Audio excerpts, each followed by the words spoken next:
Este es el Dios que adoramos, en quien creemos y en quien confiamos. Así que vamos a pasar a meditar pues, un ratito en la Biblia, en la predicación, y luego pues, pasamos a seguir cantando y alabando pues, al Señor. Hace 2 semanas dejamos a Jesús en medio de un problema con los judíos. Si recordamos, Jesús había sanado a aquel hombre que llevaba 38 años paralítico en el estanque de Betesda, y este mismo hombre luego señalaría a Jesús y diría a aquellos judíos quién era el que le había sanado y quién le había dicho que tomara su lecho en el día de reposo. Tras esto vemos como los judíos fueron a por Jesús, fueron, dice el texto, enfadados a intentar matarle, y Jesús les dijo unas palabras, le dijo: mi Padre hasta ahora trabaja y yo trabajo. Así que lo que Jesús le estaba diciendo a aquellos judíos es que Él era igual que Dios, que Dios era su Padre, que Él era su Hijo y que Él era. Entonces esto lo enfadó mucho más a los judíos, que quisieron ir a por Jesús a matarle. Y en la continuación de esa historia encontramos en Juan 5, del 19 al 29, como Jesús empieza a hablar de cuál es su autoridad. Y el texto dice así: respondiendo entonces Jesús y les dijo: de cierto os digo, no puede el Hijo hacer nada por sí mismo, sino lo que ve hacer al Padre, porque todo lo que el Padre hace, también lo hace el Hijo igualmente. Porque el Padre ama al Hijo y le muestra todas las cosas que Él hace, y mayores obras que éstas le mostrará, de modo que os maravilléis. Porque como el Padre levanta a los muertos y les da vida, así también el Hijo a los que quiere da vida. Porque el Padre a nadie juzga, sino que todo el juicio dio al Hijo, para que todos honren al Hijo como honran al Padre. El que no honra al Hijo, no honra al Padre que le envió. De cierto os digo, el que oye mi palabra y cree al que me envió, tiene vida eterna y no vendrá condenación, mas ha pasado de muerte a vida.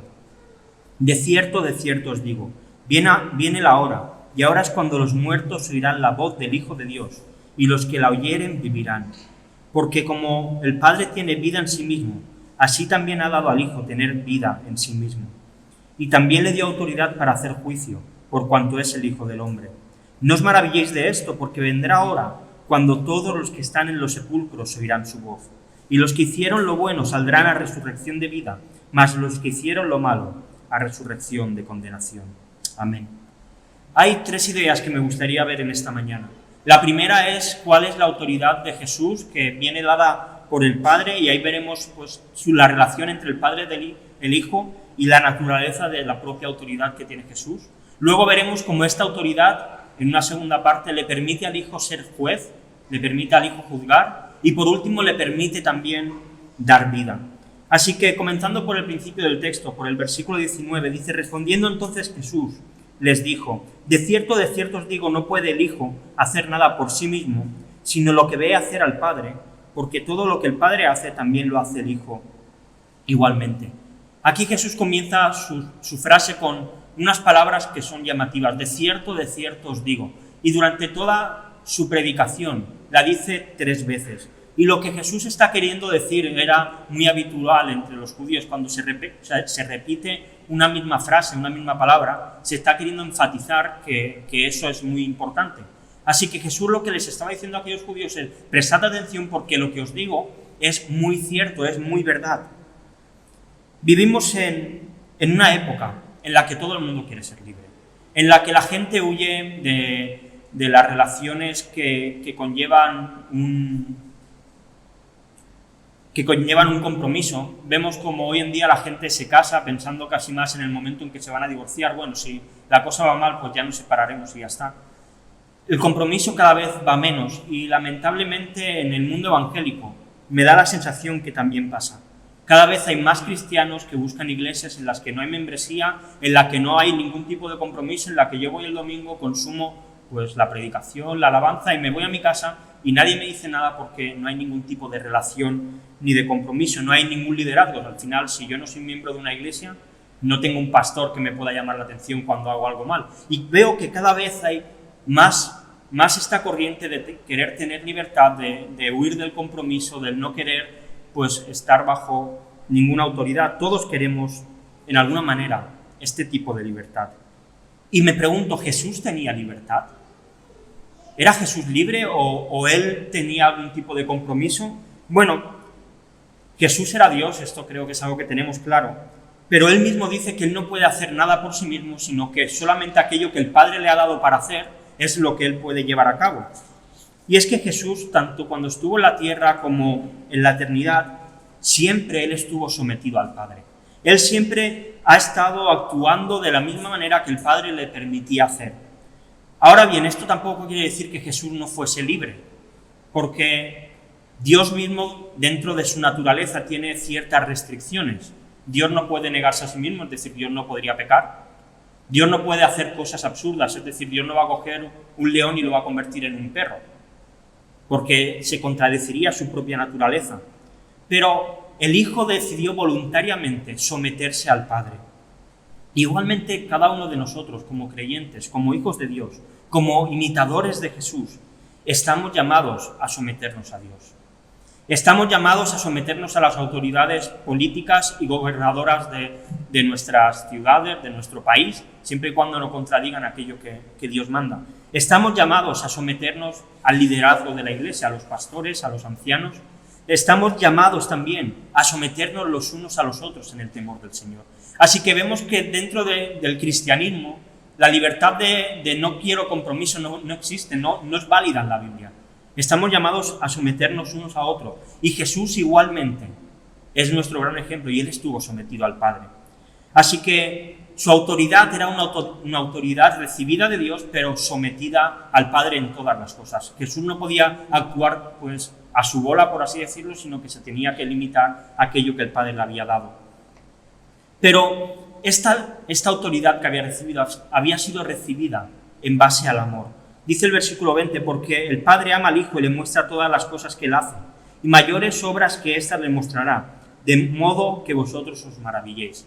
Recordemos, Jesús viene de sanar a este hombre paralítico, viene también de sanar al hijo de aquel noble que estaba a punto de morir, y vemos que el Padre dice que le da cosas mayores que estas que luego más adelante veremos, pero lo hace por amor. El Padre ama al Hijo y le ha dado esta autoridad.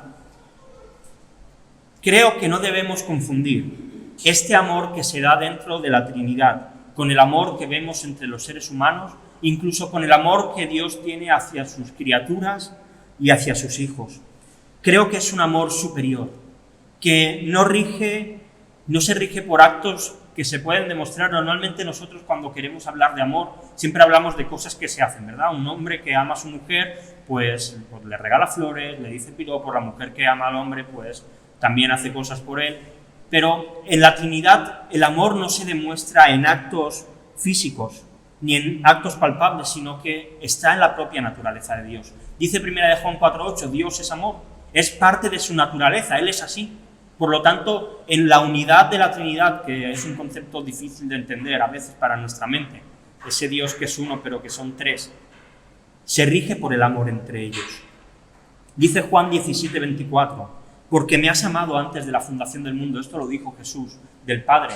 Es decir, vemos que entre ellos, antes de que todo fuese creado, ya existía un amor. El teólogo Wayne Grudem dice una frase que creo que nos puede ayudar a entender esto, a este amor de la Trinidad. Dice, este amor eterno del Padre por el Hijo, del Hijo por el Padre y de ambos por el Espíritu Santo, hace del cielo un mundo de amor y gozo, porque cada persona de la Trinidad procura dar gozo y felicidad a las otras dos. Y creo que esto nos ayuda a entender esta relación de amor. El Padre se ocupa de producir gozo y felicidad en el Hijo y en el Espíritu lo mismo con el Padre y el Hijo lo mismo con el Padre y el Espíritu. Este es el amor por el cual el Padre ha dado autoridad al Hijo y por el cual dice que verán los judíos obras mayores que lo que ya han visto de Jesús. Y como veremos, estas obras mayores hablan del corazón, hablan de cambiarle. Pero déjame hacer aquí un paréntesis, porque creo que hay una idea peligrosa y que cada vez se va repitiendo más en el mundo evangélico, y es la idea de que el amor de Dios nos ha salvado. Es una idea bonita, es una idea, diría, hasta romántica, pero es una herejía. La Biblia no habla de que el amor de Dios nos ha salvado. Esto es totalmente falso. El amor de Dios no salva a nadie. El único que salva es Jesucristo. El único que salva es Jesús muriendo en la cruz y resucitando. Dios es amor, el amor es un atributo de Dios, pero el amor no es Dios. Y hay canciones, hay predicaciones, hay cosas que cada vez se habla más de que el amor de Dios nos salva, que Dios se llama amor, y esto es totalmente falso. Sería absurdo decir que la ira de Dios nos salva, ¿verdad? Seguramente si yo dijese esto, pues acabaría bajando del púlpito y no predicaría nunca más, porque es una herejía. Pero ¿acaso en la cruz, no, igual que se evidencia el amor, no se evidencia la ira de Dios? ¿Acaso la ira de Dios no cayó sobre Jesús para que no cayese sobre nosotros? Si podemos decir que el amor de Dios salva, también podemos decir que la ira de Dios salva. Pero la realidad es que ambas cosas son una herejía. Dios es amor, pero el amor no es Dios. Y cada vez hay más canciones que hablan de que el amor de Dios nos salva, de que el amor de Dios nos sostiene. Es Jesús, es Cristo, el único que tiene este poder.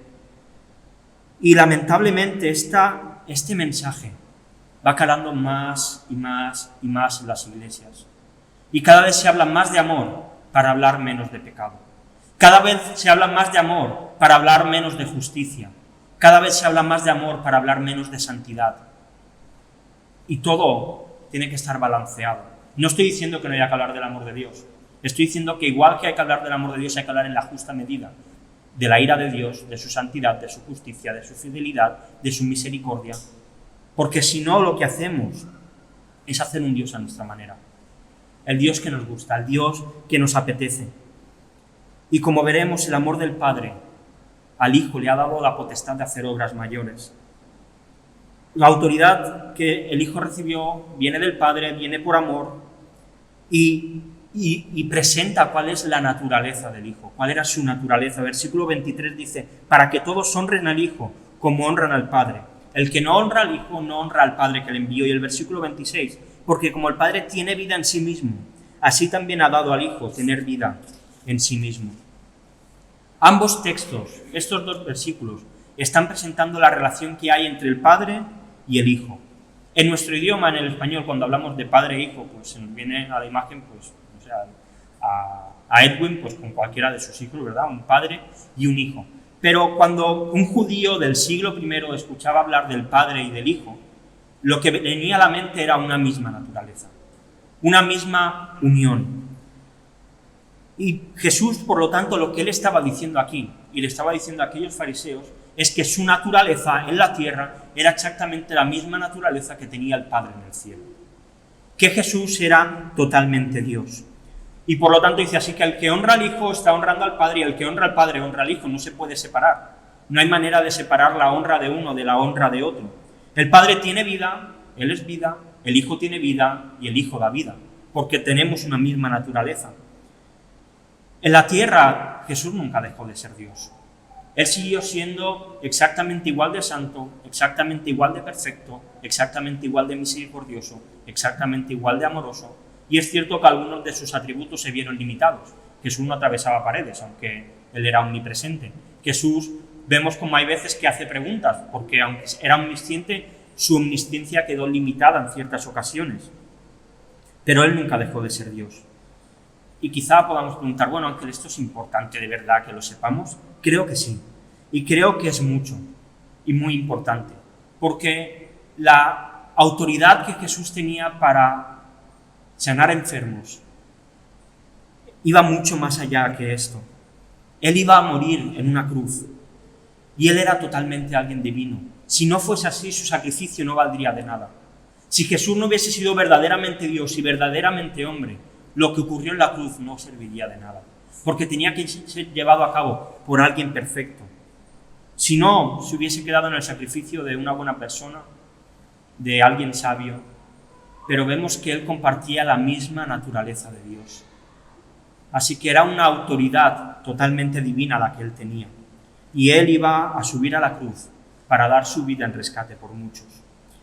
Así que esta es la autoridad que Cristo había recibido sometiéndose al Padre, por amor del Padre, con su misma naturaleza, y ahora vemos que nos dice el texto también para qué iba a usar Jesús esta autoridad. Y la primera de las cosas que vemos es que ha recibido autoridad para juzgar. Tanto en este punto como el que veremos después acerca de Cristo teniendo autoridad para dar vida, vemos que va en crecimiento. Empieza en esta tierra y acaba en la eternidad, en lo que sucederá en el futuro. Dice el versículo 22, porque el Padre a nadie juzga, sino que todo el juicio lo ha dado al Hijo. Claramente vemos que el Padre ha delegado la acción y la operación de juzgar a Jesús, al Hijo. Y dice que todo el juicio se lo ha dado a Él, para que todos honren al Hijo como honran al Padre y para que todos honren al Padre como honran al Hijo. Y aquí una vez más vemos esta unión entre el Padre y el Hijo. Los judíos que estaban escuchando a Jesús no tenían ni los evangelios, ni las cartas de Pablo, ni las cartas de Pedro, ni las de Juan, ni el Apocalipsis. Ellos tenían la ley, los profetas, los libros históricos, los salmos, y esta es la ley que ellos conocían. ¿Quién era en el Antiguo Testamento el que juzgaba? Jehová, el Padre, Él era el que juzgaba. Ahora Jesús está afirmando que Jehová le ha delegado a Él la autoridad de juzgar, para llevar a cabo todo juicio. Pero en el tiempo en que Jesús estuvo en la tierra, aunque Él tenía esta autoridad para juzgar, no la llevó a cabo. Vemos en Juan 12:47, dice, al que oye mis palabras y no las guarda, es decir, el que escucha lo que yo predico y pasa de esto, dice Jesús, yo no le juzgo, porque no he venido al mundo a juzgar, sino a salvar al mundo. Es decir, Jesús vino a la tierra y su función no era la de juzgar, venía a traer esperanza, venía a traer salvación, para que todo aquel que cree en su nombre pueda ser salvo. Y esta era la función que Jesús vino a dar al mundo, traer una esperanza para el pecador, traer una esperanza a aquel que se iba perdido. Pero esto no quiere decir que Él había perdido su condición y la autoridad para juzgar, sino que, como vemos en los versículos 26 y 27, este momento llegará. Dice así el texto, dice, porque como el Padre tiene vida en sí mismo, así también ha dado al Hijo el tener vida en sí mismo. Y también le dio autoridad de hacer juicio por cuanto es el Hijo del Hombre. El Hijo del Hombre. Jesús durante todo su ministerio muchas veces se llamó el Hijo del Hombre. Y es que se estaba presentando como el ser humano perfecto, como aquel que no había tenido ningún fallo. Y para los judíos, el Hijo del Hombre les llevaba al libro de Daniel. Capítulo 7, 13 y 14 dice, miraba yo, esto lo dice Daniel, en la visión de la noche, y he aquí con las nubes del cielo, venía uno como un hijo del hombre. Jesús estaba autodenominando así. Que vino hasta el anciano de días, y le hicieron acercarse delante de él. Y mirad lo que le fue dado al Hijo del Hombre. Y le fue dado dominio, gloria y reino, para que todos los pueblos, naciones y lenguas le sirvieran. Su dominio es dominio eterno, que nunca pasará, y su reino uno que no será destruido. Así que el que no vino para juzgar en la primera venida en su encarnación, el día que vuelva en su segunda venida sí que vendrá para juzgar. La autoridad que ha recibido del Padre la llevará a cabo. Dice en Hechos 17, 30, 31, pero Dios, habiendo pasado por alto los tiempos de esta ignorancia, ahora manda a todos los hombres, en todo lugar, que se arrepientan. Por cuanto ha establecido un día en el cual juzgará al mundo con justicia, por aquel varón a quien designó, dando fe a todos con haberle levantado de los muertos. Llegará el día en que Jesús sí que juzgue. Vino a la tierra y no vino para juzgar porque venía a traer esperanza, venía a traer un mensaje de salvación. Pero llegará el día, cuando Él vuelva, que ese día sí que juzgará. Y está establecido que todos muramos y después de esto el juicio. Y aquellos que no mueran, llegará el día en que tendrán que presentarse delante de Dios y seremos juzgados todos por nuestras obras. Por eso sigue habiendo hoy una invitación. Arrepentíos. Arrepentíos y creed en el Evangelio. En todo el mundo esta invitación sigue vigente. Arrepentíos y creed en el Evangelio. Y llegará el día en que Jesús volverá y juzgará a todos con justicia. No con la justicia de nuestras leyes, sino con la justicia de Dios, de la cual también ahora hablaremos un poco. Así que hemos visto que Jesús tenía autoridad para juzgar. Y también, como vamos a ver a partir de ahora, Jesús tenía autoridad para dar vida. Dice el versículo 21, porque como el Padre levanta a los muertos y les da vida, así también el Hijo a los que quiere da vida. El Padre le ha dado autoridad a Jesús para juzgar, le ha dado también autoridad para dar vida. Igual que la misma pregunta de antes, ¿quién tenía autoridad en el Antiguo Testamento para dar vida?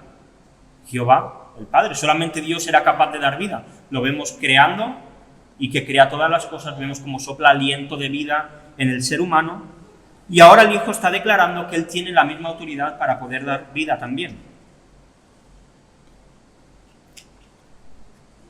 Jesús había hecho, como ya hemos dicho, 2 milagros antes de este momento. Había sanado a aquel hijo del noble que estaba a punto de morir y había sanado al paralítico, 38 años, que estaba en el estanque de Betesda. Y ahora, como ya hemos repetido, va a hacer obras mayores que estas. ¿Qué obras? Bueno, en el Antiguo Testamento tenemos 2 casos de que Dios había resucitado a personas. Uno es la mujer de aquella viuda de Sarepta. Ese niño fallece, Elías se tumba encima de él hasta 3 veces y ese niño, después del clamor de Elías al Padre, ese niño vuelve a tener vida y resucita. Vemos otro caso, el hijo de la mujer sunamita, que tras orar Eliseo por él, también este niño de repente resucita y vuelve a la vida. En el Nuevo Testamento, en los Evangelios, encontramos 3 resurrecciones. La primera, la hija de Jairo, por la cual Jesús entra donde estaba pues en su féretro, le toca la mano y esa niña vive y vuelve a resucitar, vuelve a la vida. En Lucas 7, del 11 al 17, se nos narra como el hijo de la viuda de Naín también había fallecido. Jesús se acerca a él muerto y le dice: joven, a ti te digo, levántate, y de repente ese joven vuelve a vivir. Y quizá el caso más conocido por todos, el de Lázaro, llevaba ya 4 días muertos, metido en la tumba, y Jesús desde fuera de la tumba le dice: levántate, ven fuera, y Lázaro se levanta y sale y vive. Vemos claramente cómo Jesús tenía autoridad. Elías y Eliseo, ¿qué tuvieron que hacer para resucitar a aquellos niños? Tuvieron que clamar al Padre, tuvieron que orar y el Padre fue el que volvió a dar vida a esos niños, por medio de los profetas, pero ellos no pudieron dar vida. Pero en cambio Jesús vemos que en los 3 casos no ora en ningún momento. Él no clama al Padre y dice: Señor, Padre, por favor resúcitalo, sino que da una orden y ellos obedecen. El espíritu que había en su interior vuelve a vivir y ellos vuelven a salir a la vida. Jesús a los que quiere da vida. ¿Por qué resucitó a estos y a otros no? Porque quiso resucitar a ellos. A veces entramos en discusiones internas. ¿Por qué Dios salva a unos y no salva a otros? Yo creo que todos en algún momento hemos pasado por esta pregunta. Porque Dios a los que quiere da vida. Por esto, porque es Dios. Es que no hay más. Podemos intentar buscar muchas explicaciones e intentar... Dios hace lo que quiere porque es Dios. Y a veces la pregunta no es tanto ¿por qué Dios me salva a mí? O es decir, ¿por qué Dios no salva a otro y me salva a mí? Sino ¿por qué Dios me salva a mí? ¿Qué ha visto Dios en el ángel para salvarle? Si es un pecador, si hay gente 1000 veces mejor que él, ¿por qué me salva a mí a otro? Porque Dios hace lo que quiere. Porque Dios salva a quien le da la gana. Porque Él es soberano. Y Jesús ha recibido la autoridad de salvar a los que quiere. Y a los que Él quiere da vida. Y no hay más discusión. Mayor obra que esta, que la sanidad les veréis, porque Jesús da vida a aquellos que están muertos. Versículos 24 y 25. En el texto que hemos leído ahí se hablan de 2 resurrecciones. Y que tenemos que entender que son 2 resurrecciones diferentes. Una que ocurre en la tierra y otra que ocurrirá más adelante. Versículo 24 y 25 nos habla de esta primera. Dice: de cierto os digo, el que oye mi palabra y cree al que me envió, tiene vida eterna. Y no vendrá condenación, mas ha pasado de muerte a vida. De cierto os digo, viene la hora, y ahora es, cuando los muertos oirán la voz del Hijo de Dios, y los que la oyeren vivirán. Habíamos leído antes en Juan 12:47, el que oye mis palabras y no las guarda, yo no le juzgo, decía Jesús, porque no he venido al mundo a juzgar, sino a salvar al mundo. Y aquí está diciendo Jesús lo contrario. Aquel que escucha mis palabras y cree en Dios, éste resucita. Y éste pasa de muerte a vida.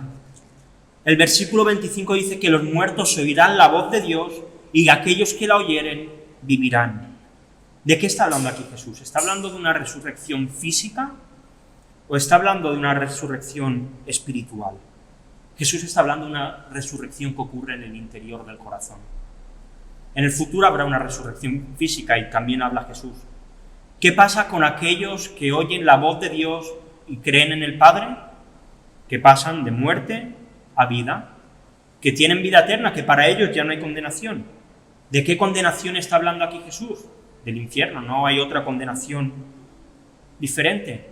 ¿Qué pasa con aquellos que han creído la palabra que dice Jesús? Han pasado de muerte a vida.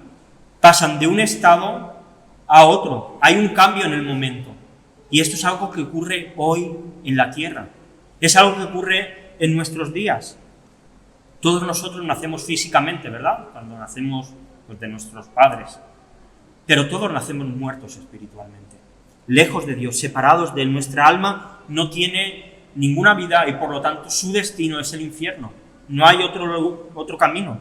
Pero aquellos que escuchan las palabras de Jesús, aquellos que se arrepienten de sus pecados, pasan de la muerte en la que están a la vida eterna. Una vida eterna que se empieza a vivir aquí. Aquellos que reconocen que han sido pecadores, que no merecen nada bueno de Dios, y van arrepentidos y piden clemencia al Padre.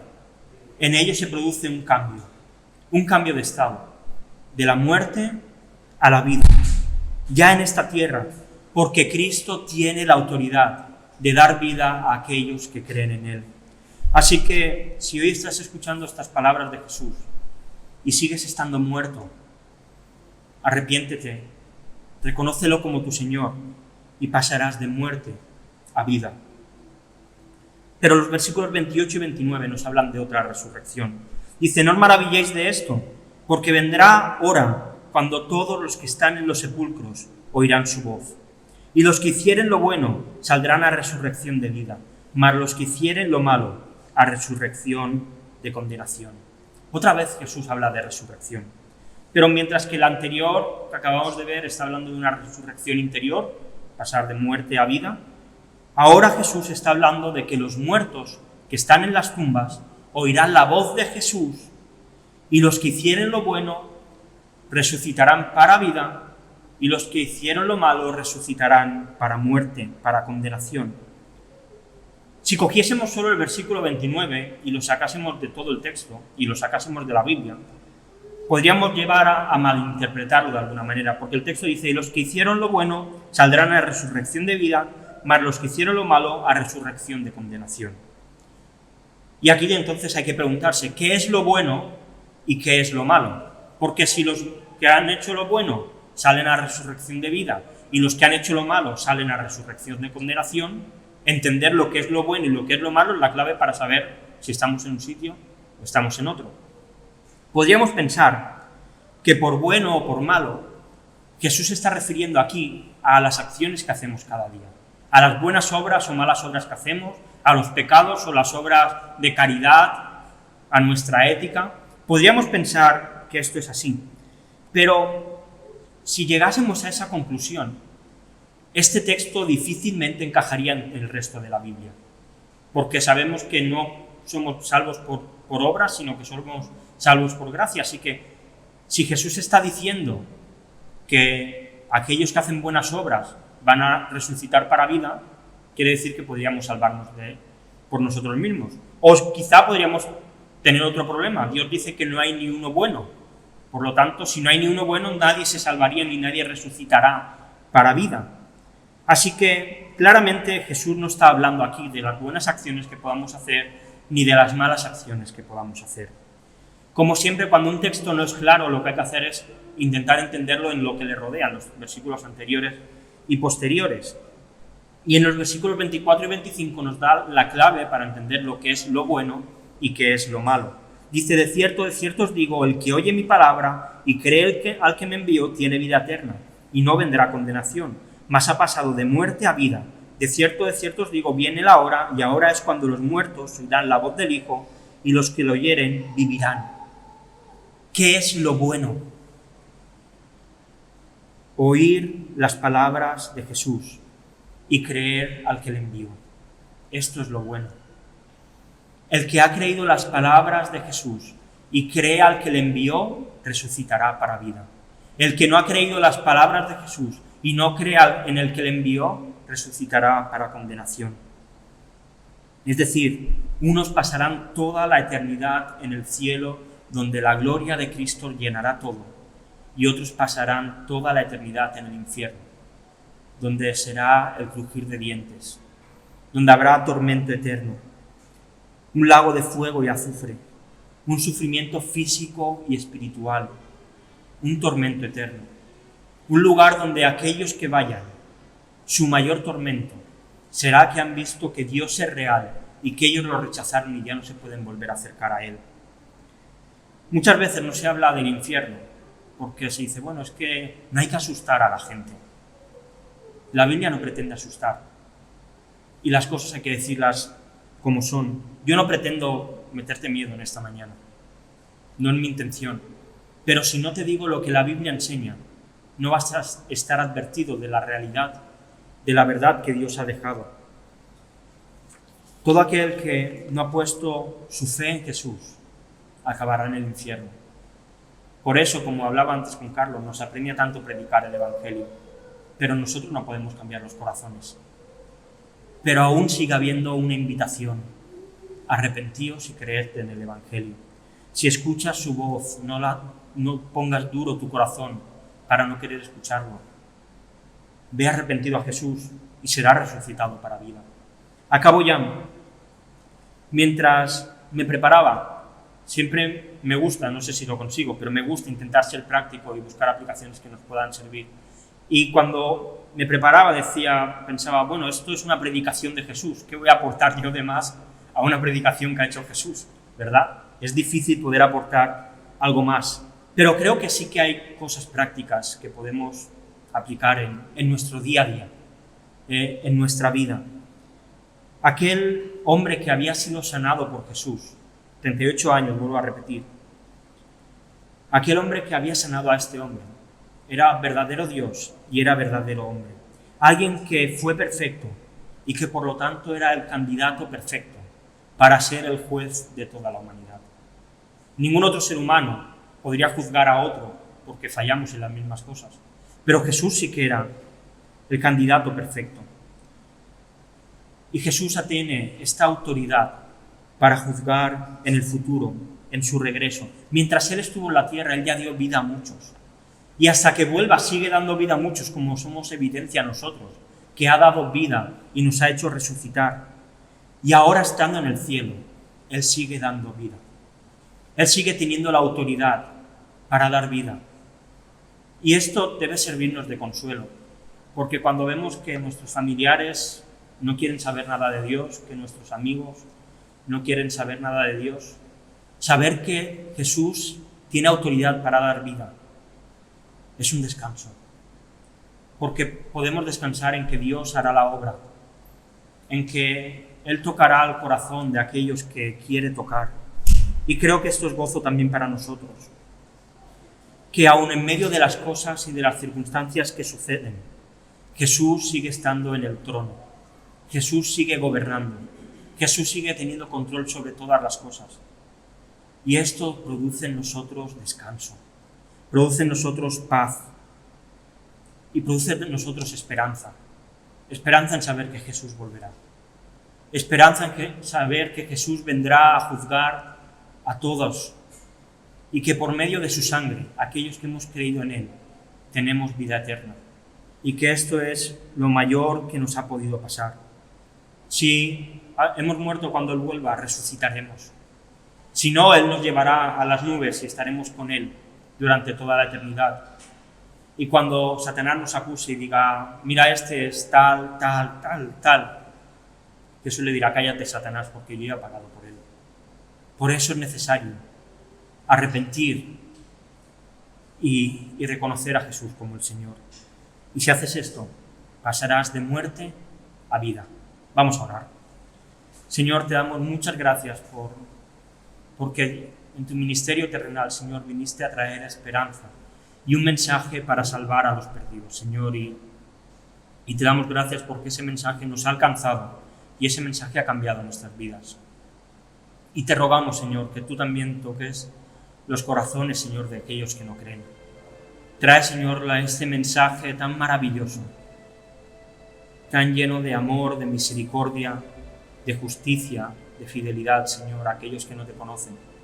para que ellos vengan a ti, Señor, porque creemos que tú has recibido la autoridad para dar vida a aquel que está muerto, Señor, y por eso te rogamos que tengan misericordia de ellos. Y en esta mañana, Señor, te queremos glorificar, Señor, porque en ti tenemos paz y tenemos el consuelo de saber que tú volverás y que tú, Señor, juzgarás todas las cosas. Lo harás con una justicia perfecta. Y por eso queremos en esta mañana seguir alabándote y bendiciéndote, porque tú eres nuestro Rey, porque tú eres nuestro Señor Jesús. Amén.